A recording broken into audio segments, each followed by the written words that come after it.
Happy Saturday evening, everybody. Today is the big day, or else this is the big weekend because NASCAR has their final race at Martinsville, Virginia, and next weekend NASCAR is going to have their final championship, the NASCAR Cup Series and the NASCAR Xfinity Series. And guess what? That weekend is going to be a Halloween weekend. I don't believe it. I never see NASCAR have their final race on a holiday of Halloween. Even though Halloween is all about candy, because I might dress up as Mr. Incredible, or else maybe a vampire from the 70s or Pugsley. So I hope you guys will tune in for the NASCAR Xfinity Series later tonight at Martinsville. That's going to be a good race, and tomorrow's Cup race as well. It's going to be a good race for the final race, and the drivers are going to be in the championship 4 next weekend, so I can't wait. At Phoenix, they're going to be racing at Phoenix for the championship. So before I start, let me show you this cup. This is a 75 years cup that I have, 1948 to 2023. And I'm drinking Nesquik milk as always. This is a nice metallic cup. This keeps the liquid, and this keeps the whole drink cool, whole liquid cool to drink, and nice and sweet and everything else. So yeah. So I wanted to talk about the previous videos that I made, of the personal videos, to get to know about me and to tell and to explain to you how I make my own videos.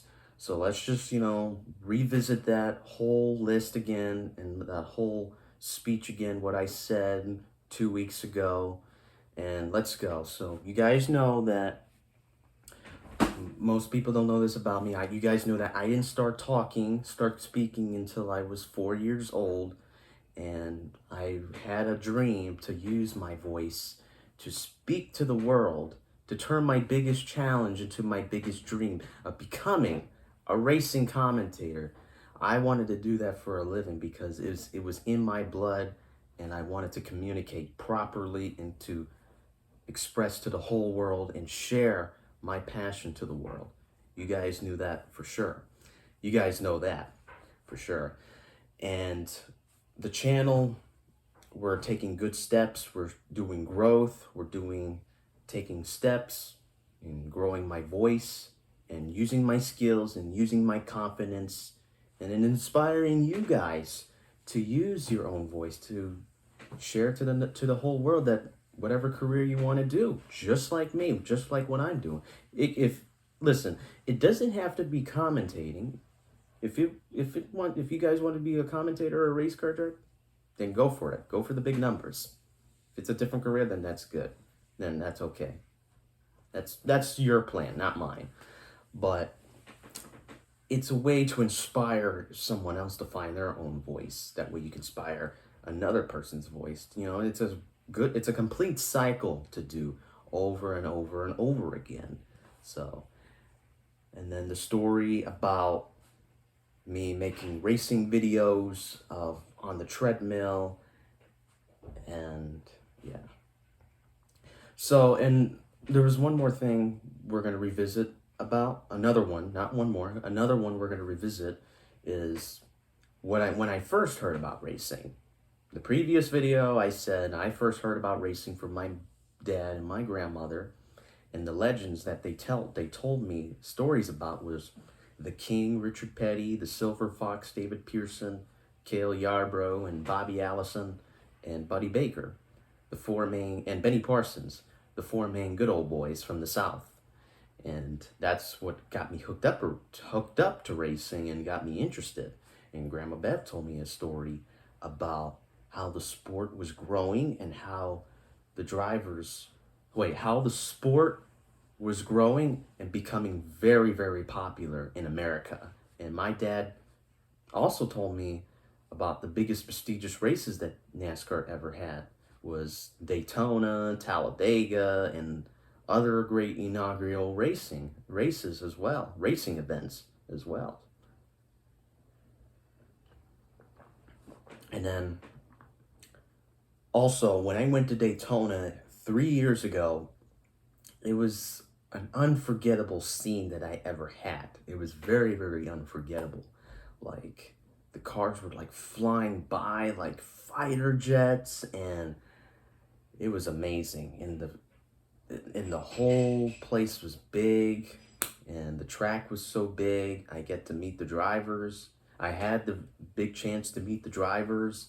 His name was Braden Laster. He was 19 years old.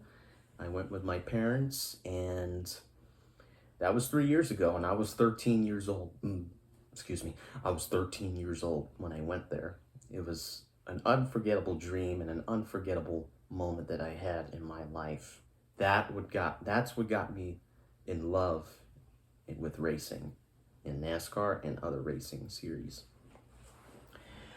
Moving on, as you guys know, this year in July, I did a debut of my first ever video on the treadmill. And the reason why I did that, because I was very inspired by other YouTubers like Ghost Jerker and Steve Wilkins. They put NASCAR diecast cars on the treadmill. So that gave me an idea. I want to do the same like them, but we're going to go back in time of doing old school NASCAR diecast racing on the treadmill. So that gave me a very, very brilliant and a light bulb idea to do on the treadmill. To do that big debut of my video. And you guys know I had a colleague. We did it in full broadcast mode. Nate came in the videos and he loved it. He enjoyed it. And be aware, he will be in more of the videos because he is down and he strongly agreed to be in the videos because our broadcasting will be growing very, very soon. Well, let me rephrase it like that. Our broadcast is growing. So by the time we make more and more videos, it's gonna get very popular and big and dedicated and unforgettable videos that I ever did in my life. So he will be in the videos, and he will be in the videos, and I will find another roommate, but we're not gonna talk about that right now. But he will be in the videos. So moving on, there was another thing I wanted to say, another list I want to say about what I said in the other videos. So back 2 weeks ago, what I said was I began this channel so that I can make videos with Capture Classic Racing. So my videos will show you guys, or I'll show you fans, what NASCAR or racing used to be like.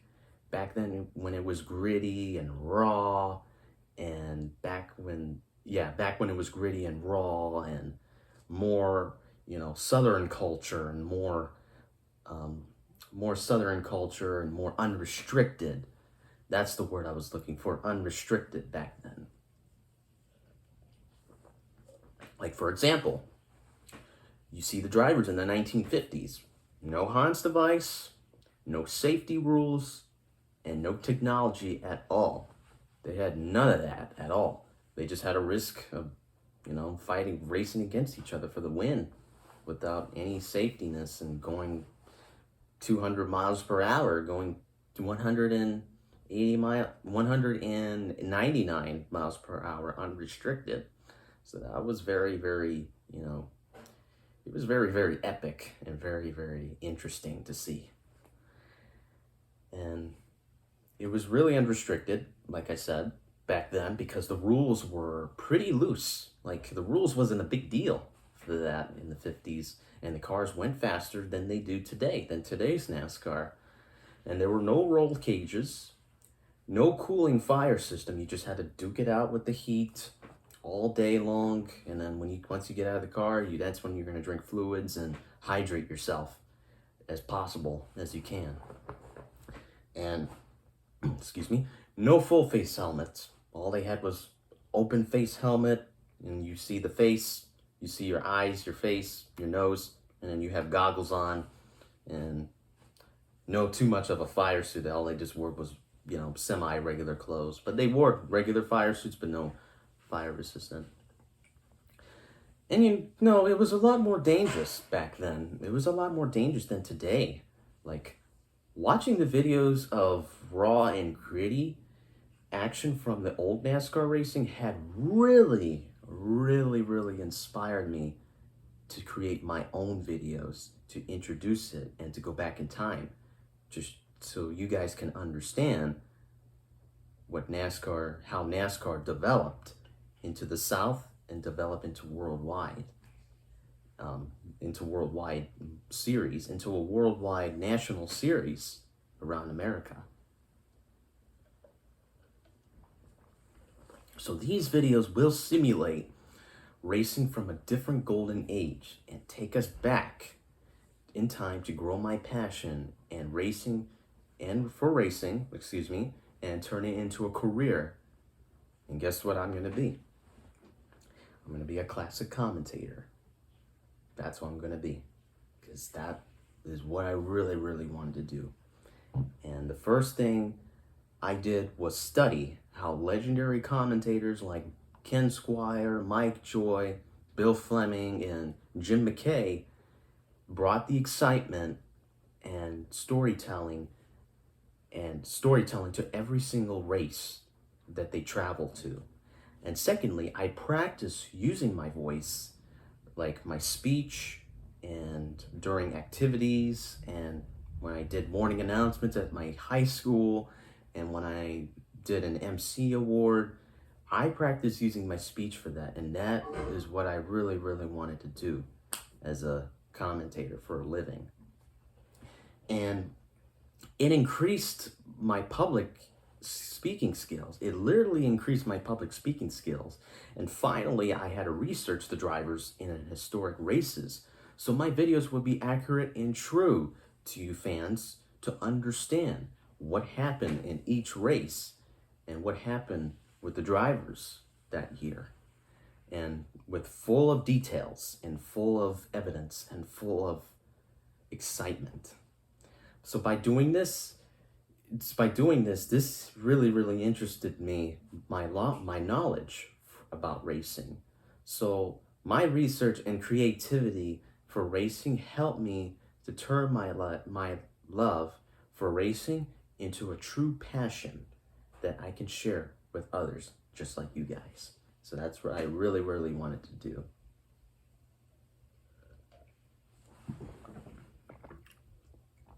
All right, let's go on to the next one.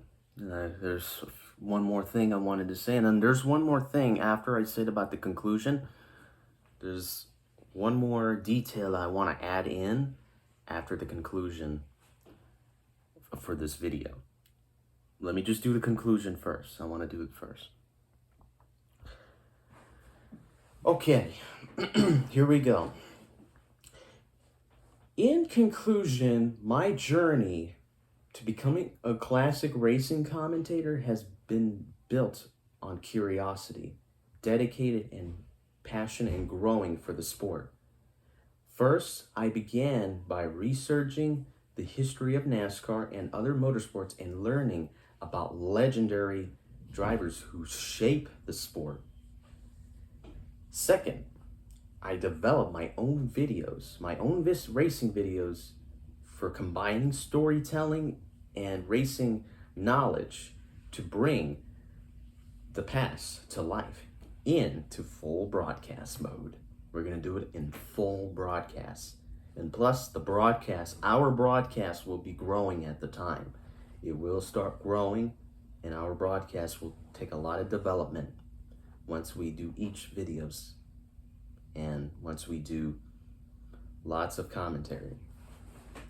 And third, I worked hard to share my enthusiasm with fans who love classic racing as much as I do, like from the 90s or from the 80s, mostly, or from the 2000s. Altogether, these experiences show to use my voice. So let me rephrase that again. Altogether, these experiences show me to use my voice and the history of excitement to share the passion to the whole entire world. That's Right? That is what I really want to do for a living. So that's all I have to say. I hope you guys like and subscribe, and I will be posting this up on YouTube, and be a lookout because there will be more treadmill racing videos. And one more thing I want to add for this video, and then we'll just wrap it up. And I'll wrap it up. So next year, we will be doing the 1959 Daytona 500 in full broadcast mode. I'm going to repeat the schedule again next Saturday and repeat where NASCAR and talk about where NASCAR is going to race for the 1959 season. And it's going to be in full broadcast mode. It's going to be me and Nate in full broadcast. And we're going to be doing ABC, Worldwide Sports, because it was popular back then. And then we're going to go from there. And then I'll explain about, and then the next video, as I say, the next video, I will talk about me looking for a roommate who knows about racing, but we'll talk about that the week after next weekend. So, but be a lookout. Next year, we're going to be doing our full championship season of the 1959 Daytona 500. And the next video for next Saturday, more details will come pretty soon. So that's all I have to say for today. I hope you guys enjoy for today's race of Martinsville, the last race before the championship. And I will keep you guys updated. Don't forget to like and subscribe once I post this on YouTube. And this is the channel of Classic Diecast Racing on the treadmill. I'll see you then in the next video. Have a great rest of your evening, everybody.